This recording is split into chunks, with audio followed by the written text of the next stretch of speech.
Dos, uno, adelante. Mis queridos amigos, me da mucho gusto estar con ustedes en esta sesión de preparación al Triduo Sacro que ya está en puerta.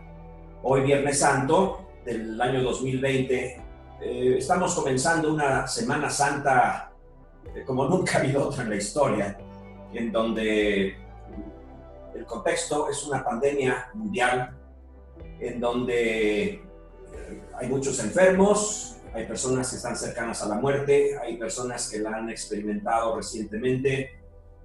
Y todo esto, fíjense que Dios nuestro Señor lo va ubicando dentro de un contexto que se llama plan de salvación. No debemos nosotros pensar en esta situación del coronavirus que vivimos ahora, no debemos pensarlo como una tragedia ciega, sino que Dios nuestro Señor, dentro de su plan para amarnos y salvarnos a todos, permite cosas que nos orientan. Miren, la vida es como un camino en donde hay señales, y en ese camino tú puedes encontrar una señal que te marca vuelta a la derecha, otra señal te marca vuelta a la izquierda, y tú vas dando las curvas. En cierto momento te ponen una señal de alto, y el que no se detiene en ese momento va a tener un accidente. El que a veces quiere forzar demasiado las cosas, que en vez de girar a la derecha, quiere girar a la izquierda o no girar, pues es una persona que no solamente va a sufrir mucho, sino que va a hacer sufrir también mucho a los demás. Entonces tenemos que aprender a jugar con las piezas del juego que tenemos. La vida es como un juego. Yo fui Boy Scout hace muchos años, el fundador de los Scouts decía, la vida es como un juego. Entonces, decía, sí, la vida es como un juego, es un patio de juegos. Y nosotros tenemos que aprender a descubrir las reglas de ese juego, y tenemos que aprender a descubrir las señales de los tiempos. Cuando nosotros aprendemos a vivir, significa que hemos sintonizado con Dios, porque el que escribe las reglas de la vida es Dios. Entonces, miren, les decía que no debemos mirar este contexto en el cual vivimos, la pandemia del coronavirus, no debemos vivirla como una tragedia ciega, les decía yo, sino como un llamado de Dios a la salvación. Se habla mucho del anticristo, fíjense. Se habla tanto del anticristo que las personas han inventado anticristos. Y entonces algunos dicen que el anticristo es Hitler, otros dicen que era Nerón, otros dicen que era Stalin. Mire, el anticristo no es algo tan difícil de descubrir. ¿Qué cosa es el anticristo? Pues el anticristo es el anticristo, es muy sencillo. ¿Qué cosa es el anticristo? Bueno, hay que descubrir qué cosa es el Cristo. El Cristo es el Hijo de Dios que se ha hecho hombre para salvarnos. Y la manera como Él nos salvó consiste en recuperar la comunión en el amor con el Padre. Esa es la salvación que Jesús nos trajo. Cuando hay personas que quieren ofrecer una salvación diferente de la que el Cristo verdadero trajo, se convierten en anticristos. Las personas que nos gritan y nos repiten, que nos insisten y tratan de convencernos de que la salvación verdadera consiste en que tengas dinero, que tengas poder, que tengas fama, reconocimiento social, que experimentes todos los placeres. Miren, todos esos son anticristos. Nosotros tenemos que aprender, les decía, a vivir con las reglas del juego. Necesitamos aprender a jugar con las piezas del juego, de la vida, en el momento en el que nos ha tocado vivir. Y en este momento, nosotros tenemos que saber que Dios nuestro Señor no ha dejado de amarnos desde el primer día de nuestra concepción. Para Dios, nosotros somos la obra de sus manos. Él no dejará de amarnos nunca. Para que nos quedara esto muy claro, cuando Jesús nos enseñó a orar, dijo, digan así, Padre nuestro que estás en el cielo. Y después Él continuó orando, haciendo algunas peticiones muy hermosas todas. Pero fíjense cómo quiere Dios que nos refiramos a Él, como Padre nuestro. Y eso no significa Padre mío, sino Padre nuestro significa que al mismo tiempo que lo miramos a Él como Padre, nosotros nos miramos como hermanos. Cuando el ser humano aprenda a mirarse como miembro de una familia, en donde la regla es el amor fraterno, en ese entonces el ser humano será auténtico. La verdad sobre el ser humano, ya les he dicho, que no consiste en lo que el anticristo nos repite: poder, dinero, fuerza, importancia social, no. La verdad sobre el ser humano consiste en que somos amados por Dios y en que formamos parte de una sola familia, en donde todos tenemos que amarnos los unos a los otros. Cuando nosotros descubramos la verdad sobre nosotros mismos, entonces nos convertiremos en seres humanos mucho más auténticos.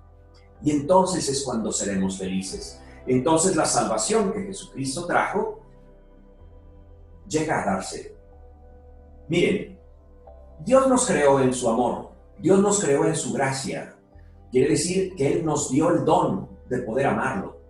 No solamente Él nos creó amándonos, sino que Él nos creó con la capacidad de amarlo a Él. Ustedes se imaginan que amarnos, Dios a nosotros, nosotros a Él, nosotros entre nosotros, pues es el signo de la felicidad absoluta, queridos amigos. Y eso es lo que encontraremos en el cielo. Cuando nosotros decimos que queremos ir al cielo, en realidad lo que queremos decir, sin saberlo muchas veces, es que nosotros estamos aceptando la ley del amor en nuestra vida. Desgraciadamente,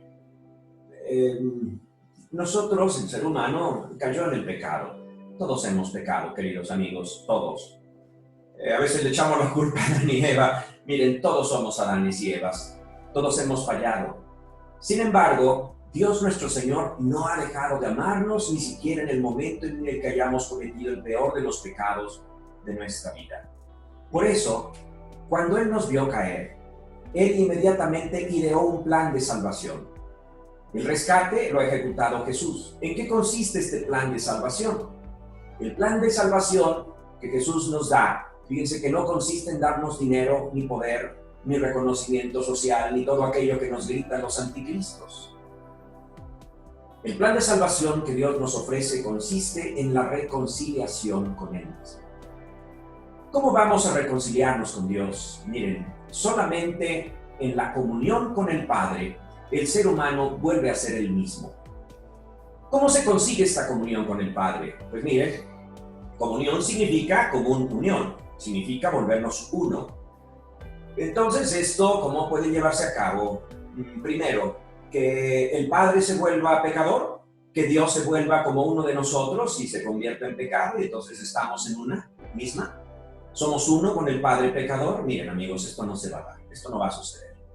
La única posibilidad de que recuperemos esa comunión con el Padre es que seamos nosotros los que nos convirtamos en amor. Cuando Dios, que es amor, nos encuentra a nosotros también hechos amor, entonces esa comunión se lleva a cabo. Ahí es cuando se da la salvación que Jesús nos ofreció. Miren, al final de las cuentas, la salvación que Jesús nos ha traído consiste en ser capaces de despojarnos de nuestros pecados para convertirnos en amor y entonces poder recuperar la comunión con el Padre. Ahora miren, al momento de crearnos Dios es perfecto. Si no es perfecto, no es Dios.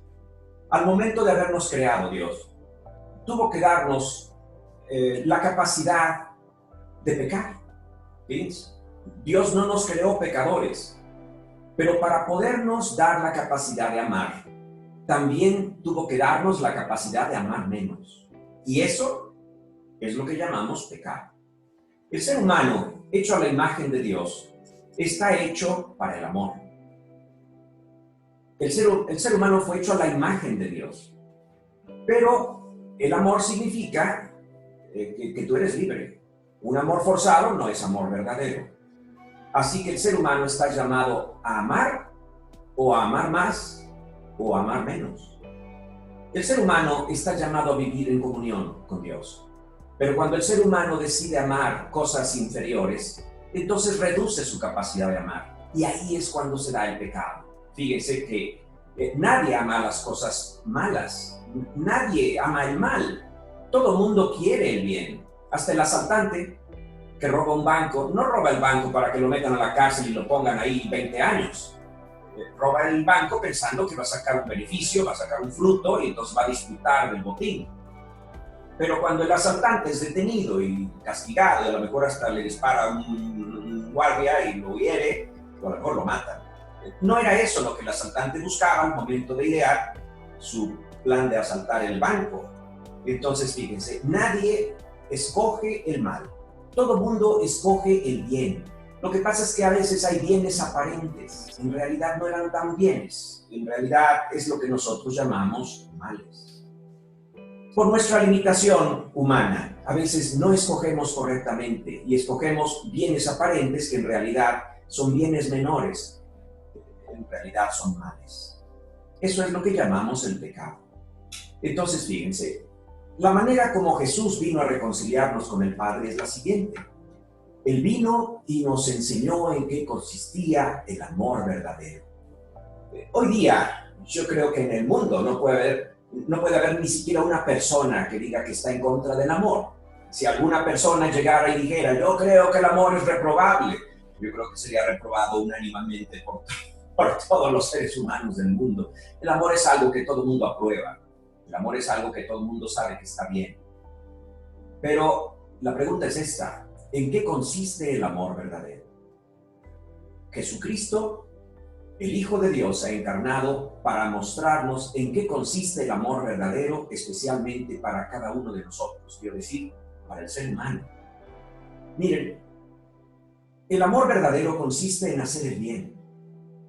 El amor verdadero consiste en salir de nosotros mismos y darnos a los demás. En el amor hay diferentes categorías, fíjense.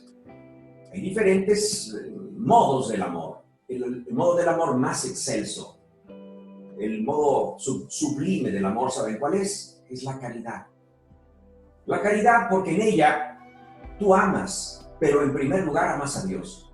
Y en segundo lugar amas a tu prójimo por amor a Dios.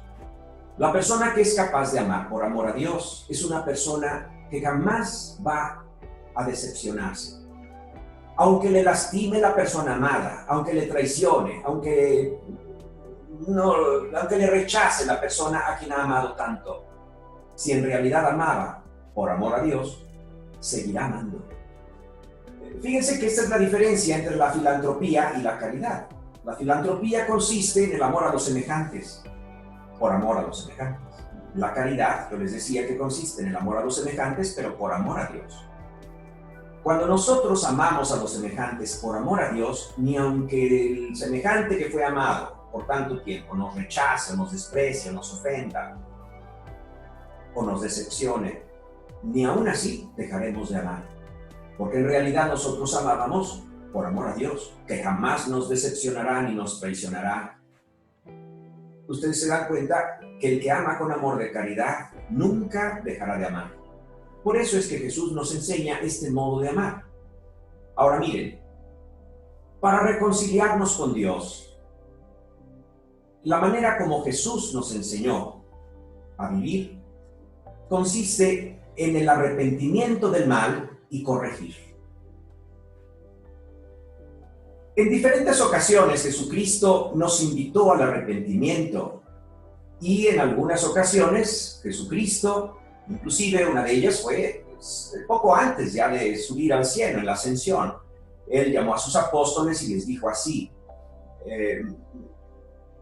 reciban al Espíritu Santo y perdonen los pecados. Entonces miren, ¿cómo es este perdón de los pecados? Miren, la reconciliación con el Padre consiste no tanto en el perdón de los pecados, fíjense, sino en el arrepentimiento personal de cada uno. Desde luego, sin el perdón, pues tampoco hay reconciliación, pero miren, la reconciliación significa dos movimientos. Uno, querer nosotros acercarnos a Dios. Segundo, que Dios se acerque a nosotros. Ahora les voy a hacer una pregunta. ¿Ustedes creen de verdad que en algún momento de nuestra historia Dios ha dejado de amarnos? A veces nosotros proyectamos, nos imaginamos un Dios que no existe. Y nosotros construimos un Dios a nuestra imagen y semejanza. Se nos olvida que en realidad nosotros somos criaturas que fuimos creadas a la imagen y semejanza de Dios. Él es el que nos ha creado a nosotros, pero a veces nosotros lo creamos en nuestra imaginación. Y entonces creamos un Dios humano. Un Dios con características antropomorfas. Miren, Dios nos hizo buenos porque Él es bueno. Nosotros a veces tenemos conciencia de lo que somos y construimos en nuestra mente un Dios que no es tan bueno. Porque como la única experiencia de vivir que hemos tenido es la de ser pecadores, pues a veces nos imaginamos que Dios debe ser algo como nosotros. Y lo construimos en nuestra mente con una imagen que no es el Dios verdadero. Miren, el Dios verdadero es amor puro y jamás ha dejado de amarnos. Nosotros sí hemos dejado de amar. Y entonces nosotros tenemos la experiencia de que alguna persona que yo amé y que me traicionó, que me ofendió, que me decepcionó, pues yo dejo de amarle y digo, ya no te quiero. Yo ya no quiero que seas mi amigo y ya no te amo. Esta persona se nos acerca, nos pide perdón y nos suplica y entonces nosotros decimos, está bien, te devuelvo mi amor, te perdono, otra vez te amo y otra vez somos amigos. Esa experiencia yo creo que todos la hemos tenido. Esa es la manera como nosotros proyectamos a Dios. Nosotros nos imaginamos un Dios que perdona. Miren, la verdad es esta. Dios no perdona. ¿Y saben por qué Dios no perdona? Porque no necesita perdonar. Dios nunca ha dejado de amarte. Por eso es que no necesita perdonar. Cuando hablamos de Dios de perdón, hablamos de un Dios bueno a la imagen nuestra, porque nosotros perdonamos a veces. Pero miren, no es que Dios no perdone, lo que pasa es que Dios no necesita perdonar porque nunca jamás te ha retirado su amor. Dios te ha amado siempre. Entonces, ¿qué es lo que necesitamos para que exista esa reconciliación de la que hemos estado hablando? Miren, si Dios nunca ha dejado de amarnos, lo único que es necesario es que nosotros verdaderamente le devolvamos nuestro amor a Él. No es que Él haya retraído su amor, es que fuimos nosotros los que dejamos de amarlo a Él. Entonces, miren, para que exista la comunión con Dios, para hacer efectiva esa salvación que Jesucristo nos trajo, lo único que es necesario es nuestro arrepentimiento para redireccionar nuestro corazón hacia Él. Entonces, miren, cuando Jesucristo dijo a sus apóstoles, perdonen los pecados y lo que quede atado en el mundo quedará atado, pero lo que quede desatado quedará desatado también en el cielo. Lo que Jesucristo quería decir es esto, miren. Jesucristo, les digo que nunca ha dejado de amarnos, pero para que a nosotros nos quede claro que esa comunión se ha vuelto a llevar a cabo, es necesario que a través de sus discípulos, es decir, a través de su iglesia, cuando Jesucristo decía esto a sus apóstoles, Jesucristo le decía a toda la iglesia. La iglesia eran sus apóstoles que estaban ahí. La iglesia tiene la capacidad para administrar el perdón. La iglesia tiene la capacidad de administrar el amor de Dios. Fíjense, tiene la capacidad de administrar el amor de Dios. Ahora, esto no quiere decir que solamente la iglesia es la que puede dirigir el amor de Dios. Dios es el dueño de su amor. Dios es el dueño de la salvación. Pero ha dado a la iglesia la capacidad de administrar.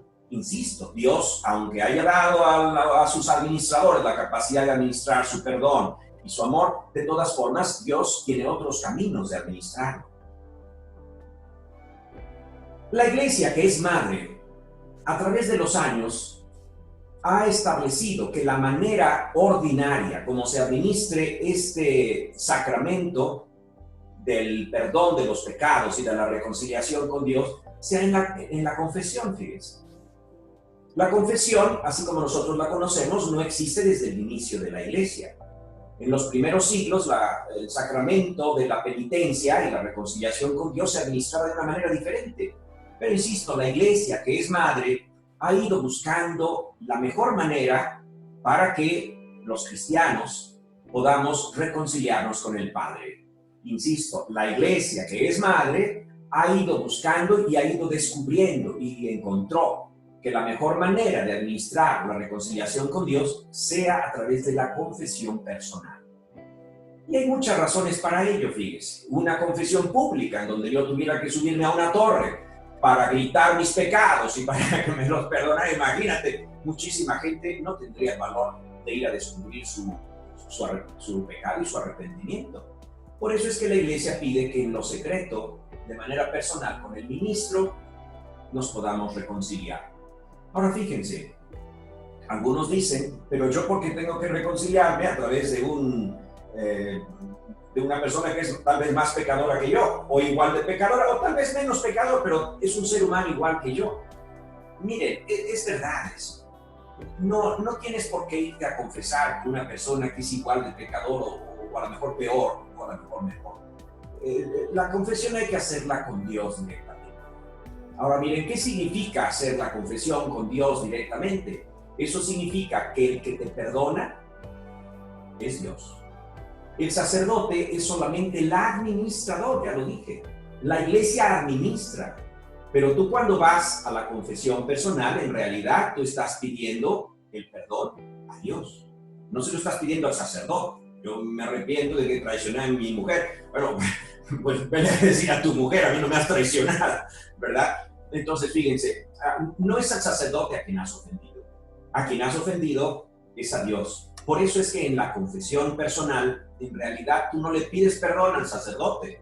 Tú a quien le pides perdón es a Dios. Pero es Dios el que a través del ministro te otorga el perdón. Dios otorga el perdón, pero te lo otorga a través del ministro. ¿Y por qué te lo otorga a través del ministro? Pues es muy sencillo, porque tú no puedes escuchar la voz de Dios. En algunas películas, como aquella de los 10 mandamientos, a veces película maravillosa de los años 50 o 60, se ve algunas escenas, algunas imágenes en donde Dios habla con una voz cavernosa desde el cielo a Moisés, Moisés, Moisés, y le da indicaciones a Moisés. Bueno, miren, no es exactamente la manera como Dios habla muchas veces. Si tú estás esperando escuchar la voz de Dios que te diga te perdono, pues a lo mejor te vas a frustrar y pasarás toda tu vida sin escuchar esa voz. Pero miren, a través del sacerdote, tú escucharás con la voz humana del sacerdote el mensaje divino. Yo te absuelvo de tus pecados. Y cuando tú escuchas la voz de Dios a través del ministro, que es solamente el administrador, pero que en realidad el dueño del perdón y el dueño del amor es el que te ha otorgado ese perdón. Entonces, miren, la razón de que vayamos a la confesión con un ministro es que si nosotros quisiéramos confesarnos directamente con Jesucristo, ustedes tienen idea de lo que hubiera sucedido si Jesucristo, en vez de subir al cielo, se hubiera quedado aquí a vivir en Jerusalén para perdonar los pecados. Jesucristo también antes de la ascensión dijo esto: os conviene que yo me vaya. Les dijo a los apóstoles: ¿cómo que nos conviene que te vayas? No, quédate. Y Jesucristo dijo: si me aman, les conviene que me vaya, porque entonces yo les enviaré al Espíritu Santo y Él les guiará a la verdad completa. ¿Saben lo que esto significa? Que cuando Jesucristo se fue, envió al Espíritu Santo para que a través de sus ministros en todo el mundo estuvieran distribuyendo la administración del perdón de Dios.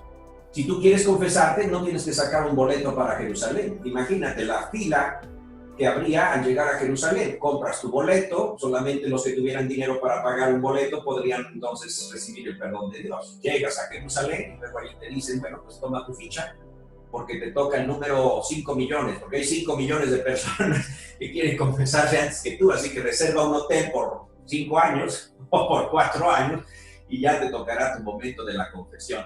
Ustedes se dan cuenta que sería imposible la reconciliación de Dios con los hombres si es que Jesucristo no hubiera establecido los sacramentos. Fíjense, por eso es que la Iglesia, a través de los ministros, sigue las indicaciones de Jesús, y esa es la manera, Jesucristo es muy inteligente, esa es la manera como nosotros podemos reconciliarnos con Dios. Ahora miren, el problema es este. A veces no podemos encontrar el ministro que nos pueda reconciliar. Entonces, ¿qué hacemos cuando no podemos encontrar al ministro? Sobre todo en situaciones de emergencia. Miren, yo conozco un sacerdote, amigo mío, que me contó una historia terrible. Él venía en un automóvil, venía otro religioso, iba con él, se quedó dormido en la carretera y entonces se salió de la carretera. Y en el momento en que salía de la carretera, había un voladero. En ese voladero, él se dio cuenta que podía morir. Y entonces lo que hizo en ese momento, los dos, fíjense, lo que hicieron fue que hicieron un acto de arrepentimiento para pedir perdón a Dios de sus pecados. Al final no murieron y entonces el sacerdote me contó la historia. Miren, la manera ordinaria de reconciliarnos con Dios, yo les digo que es la confesión sacramental. Esa es la manera como Jesús estableció que nosotros fuéramos capaces de seguir a su iglesia y que fuera su iglesia la que nos dijera cómo hacerlo. Insisto, la iglesia es madre. No busca complicarnos las cosas. La iglesia que nos ama busca resolvernos las cosas. Por eso es que ha puesto un ministro que te da el perdón. Un ministro que te comprende porque es tan pecador como tú. Imagínate que el ministro fueran los ángeles, que digan, no, pues vamos a tener que confesarnos con ángeles porque esos no son pecadores, esos son santos. Pues sí, es verdad que son santos todos, como nunca han cometido ningún pecado, a lo mejor no te comprenderían. Y el día que tú llegues con tu pecado y con tu arrepentimiento, ellos dirían, bueno, yo nunca he pecado. ¿Cómo es posible que tú sí hayas pecado? A lo mejor no te va a comprender un ángel. En cambio, un ser humano, un ministro, sacerdote, que es tan ser humano como tú, ese te va a comprender mejor. Pero, insisto, ¿qué sucede si en algún momento de emergencia tú necesitas la confesión, tú necesitas la reconciliación con Dios, tú necesitas arrepentirte para volver al Señor y no tienes a la mano el ministro? Pues miren, yo les decía que el dueño de la gracia, el dueño del amor, el dueño de la salvación es Dios, no es el sacerdote. Entonces, el sacerdote es un ministro. ¿Qué cosa es un ministro? Miren, el ministro es el que administra. Eso es el ministro. La palabra ministro significa sirviente. Hoy día, como tenemos en los gobiernos personas que se han adueñado de los poderes, y me refiero a los gobiernos de todo el mundo, el ministro muchas veces es el servidor público, que como tiene mucho poder a su cargo, pues se vuelve una persona muy importante. Originalmente la palabra ministro significa sirviente. Entonces el ministro es el servidor público, que muchas veces convierte al pueblo a su servicio, del ministro, desgraciadamente. Pero nosotros debemos entender lo que significa en realidad el ministro. El ministro es una persona que está al servicio de las almas. En la iglesia, el ministro es el que está dispuesto para servir a los fieles. Y en el caso de la reconciliación con Dios, el ministro es el sacerdote. Entonces, el sacerdote está al servicio de ustedes. ¿Qué sucede si es que no encuentras a un servidor tuyo en el momento en que tú quieres reconciliarte con el Señor? Bueno, fíjense, yo les decía, vuelvo a insistir, Dios es el dueño del perdón y el dueño del amor, no el ministro. El ministro solamente administra el amor de Dios y administra la salvación. El que es el único dueño es Dios. Entonces, Dios puede, a través de los ministros, salvar, pero Dios puede salvar también directamente. Ahora fíjense, si Dios estableció una manera oficial de salvarse, una persona que quisiera imponerle a Dios su propio modo y dijera, mira, yo he pecado, pero yo vengo a exigirte que me perdones, pues esa persona, yo te digo, Dios no ha dejado de amarte, pero el problema está que no parece que haya mucho arrepentimiento en ti. Una persona que viene a imponer, que viene a obligar, que viene a forzar a Dios la reconciliación, pues yo creo que no hay verdadero arrepentimiento, no hay verdadera humildad, y aunque Dios le siga amando, esta persona se ve que no ama a Dios. Cuando hay arrogancia, parece que no hay amor. Yo vengo a imponerte, Dios, que tienes que perdonarme y que yo tengo que reconciliarme contigo. Pues mira, yo yo dudaría de la autenticidad de ese arrepentimiento. Cuando hay verdadero arrepentimiento debe haber humildad y aceptar las condiciones que el Señor ha puesto. Señor, tú pediste que fuera a través de tu iglesia, pues yo acepto tus condiciones. Yo sé que yo hice mal. Entonces, yo ahora sigo lo que tú quieras. Ahora fíjense, en el caso de que el ministro falta, no hay ministro, ¿qué es lo que tenemos que hacer?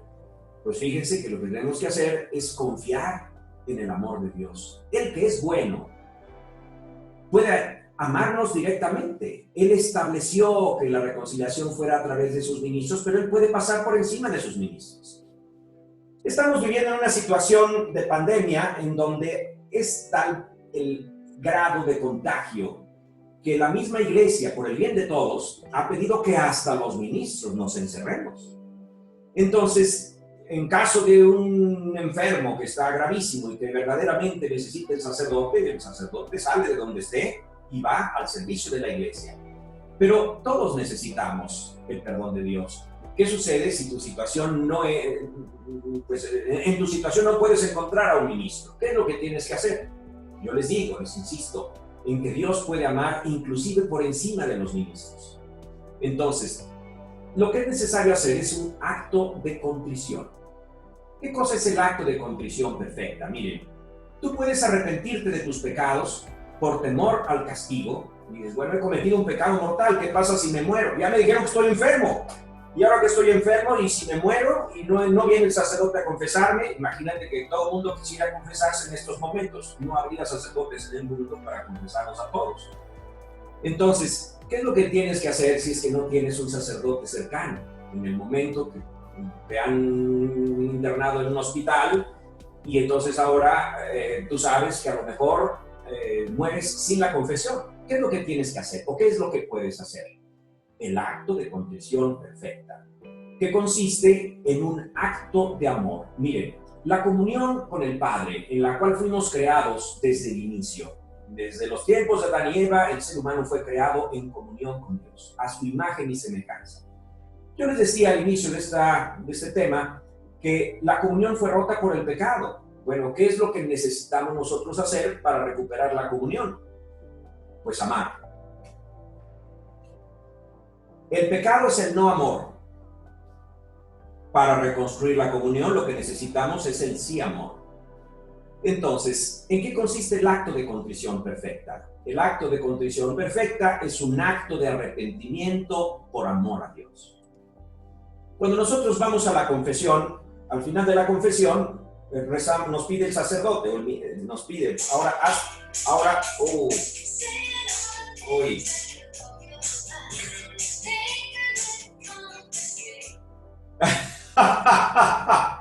Salió mi música que tenía yo de los años 80, válgame Dios, yo no sé cómo apareció esto, pero bueno. Entonces miren, cuando tú vas a la confesión y tú pides, el sacerdote te dice, ahora haz tu acto de contrición, ¿saben lo que hacemos? Hacemos un acto de arrepentimiento por amor a Dios. ¿En qué consiste esto? Pues rezamos muchas veces el Señor mío Jesucristo, ¿no? Es una oración larga. Yo me he inventado un acto de contrición más chiquito. Se los voy a compartir. Y él dice así: Dios mío, por amor a ti, me arrepiento de mis pecados y propongo no más pecar. Punto. Ya, te vale por el acto de contrición. Si algún día te pasa la historia del coche ese que se iba al voladero, bueno, pues ya sabes, apréndete esta fórmula. Dios mío, por amor a ti me arrepiento de mis pecados y propongo no más pecar. Págatelas. El coche se dio en la torre, pero tú ibas arrepentido. Ahora miren, esta fórmula que se las he recitado de una manera muy breve, se puede todavía hacer más breve cuando no usas ni siquiera palabras. Cuando tú en tu corazón simplemente vives en actitud de amor a Dios, lo que sucede es que al haber cometido un pecado, la persona que ama de verdad no puede esperar el momento para ir a la confesión, no puede esperar el momento para la reconciliación. Si de verdad amas, necesitas reconciliarte ahí, al momento. Has fallado, tropezaste y caíste, cometiste un pecado feo. Bueno, si de verdad amas a Dios, tú no podrás esperar ni siquiera hoy en la tarde. en el momento, ni siquiera para mañana, en el momento que tú has fallado, al darte cuenta, tú lo único que esperas es la reconciliación con Dios. Eso es el acto de contrición perfecta. Ahora miren, una persona que siempre ha rechazado a otra. Tú imagínate una muchacha que nunca te ha gustado. Siempre la has rechazado, tú le caes bien a la muchacha y esta quería acercarte a ti, pero tú dijiste, a un muchacho, ¿verdad? Tú siempre le rechazaste. ¿Tú crees que un día, después de 20, de 30, de 50 años de rechazar a esta persona, tú crees que un día, al abrir la puerta de tu casa, abres, sales y va pasando esta persona por enfrente, tú crees que te vas a enamorar locamente de esa persona? No va a suceder. Simplemente eso no va a suceder. Mira, para que pueda existir el amor, para que tú puedas hacer un acto de amor verdadero, amor sincero hacia una persona, tienes que estar enamorado de esa persona. Un acto de contrición perfecta solamente lo puede hacer una persona que vive enamorado de Dios. Si tú quieres ser capaz de hacer el acto de contrición perfecta, tú tienes que vivir enamorado de Dios desde ya. ¿Y sabes qué significa amar a Dios? Nos lo dice Jesucristo. Me ama quien cumple mis mandamientos. Lo dice en el Evangelio. Una persona que siempre rechazó a Dios y se sintió más lista que Dios. En el momento de la muerte, yo hago un acto de contrición perfecta, Dios me perdona y me voy al cielo. Mientras tanto, viva la vida. No voy a la iglesia, rompo todos los mandamientos, me comporto mal, pero yo sé que con un acto de contrición perfecta, al final de mi vida, me arrepiento y Él me salva. Mira, no te sientas más listo que Dios. Tú crees que vas a engañar a Dios. En realidad, quien te está engañando es el demonio. La persona que puede hacer el acto de contrición perfecta es la persona que vive en amor. Y si ha fallado, será capaz de amar y de arrepentirse por amor a Dios. No arrepentirte por temor al castigo, sino arrepentirte por amor a Dios. ¿Cómo es posible que yo he ofendido a una persona que amo tanto? Señor, perdona. Eso es un acto de contrición perfecta. Una persona que dice, cometí un pecado, me voy al infierno. No, yo no quiero ir al infierno. Dios mío, perdóname para que no vaya al infierno. Eso se llama acto de atracción. Y eso, el que haga un acto de arrepentimiento, de atracción, pues yo no le garantizo que va a ir al cielo. Sí te garantizo que vas a ir al cielo si eres capaz de vivir en el amor con Dios y en el momento necesario arrepentirte. Fíjense que es el mismo Papa Francisco el que nos ha hablado en estos tiempos, precisamente sabiendo de la situación en la que estamos nosotros y sabiendo que no hay confesores suficientes para todos los que quieran reconciliarse con Dios. Fíjense que el Papa Francisco nos ha explicado que todos debemos recurrir al acto de contrición perfecta en estos momentos. Yo les dejo este plan, les dejo esta fórmula, pero miren, las fórmulas, el Señor mío Jesucristo, la formulita esa que les acabo de recomendar, miren, todos esos son subsidios, pueden a ustedes ayudarles.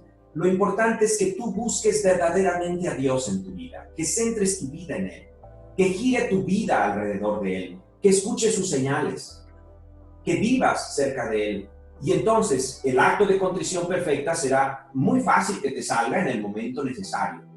Y si tú dices, bueno, yo estoy asistiendo a la misa por televisión, pero no puedo recibir la comunión espiritual, mira, haz un acto de contrición perfecta y yo te aseguro que Dios nuestro Señor viene a tu corazón. Una perfecta comunión espiritual puede llegar a valer tanto como una buena comunión sacramental. Una mala comunión sacramental puede ser inclusive una cosa terrible. Entonces, queridos amigos, en toda nuestra vida, les decía que estas señales que tenemos nosotros en la vida, como esto de la pandemia en la que estamos viviendo, son señales en las cuales a través de las cuales Dios nos va llamando. Entonces, tal vez a través de esta situación tan grave, tan difícil, podemos encontrar cosas buenas. Fíjense, como esto de vivir en comunión con Dios, de buscar la manera de reconciliarnos con Él constantemente, de centrar nuestra vida en Él y vivirla alrededor de Él. Queridos amigos, soy el Padre Octavio Ventura y me ha dado muchísimo gusto tener este rato de reflexión al respecto de la reconciliación con Dios. Dios les bendiga, amigos, y no nos pierdan la pista. Cada día estaremos dando una reflexión a alguno de nuestra comunidad. Hasta luego. Les dejo mi bendición. El Señor esté con ustedes y con tu espíritu. Y la bendición de Dios Todopoderoso, Padre, Hijo y Espíritu Santo, descienda sobre todos ustedes. Hasta luego, amigos.